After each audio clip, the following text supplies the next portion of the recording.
internetda telefon orqasida turib katta ketadigan heyterlar ishdan bo'sh vaqtlarida mehnat qilib tiktokerlik yoki blogerlik bilan shug'ullanuvchilarning kommentiga kirib, aslida o'zi bekorchi, aslida o'zining kasbi heyterlik, lekin mana shularni kirib kasbidan ustidan kulib, mehnatidan yerga urib so'kinadigan heyterlar, sizlarni uraman desam qo'lim bor.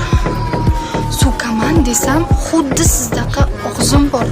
Lekin tarbiyam yo'l qo'ymasa nima qilay? O'sha tarbiya sizda yo'q bo'lsa nima qilay?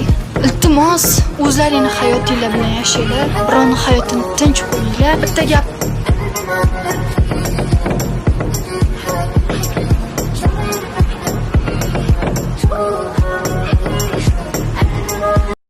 Likey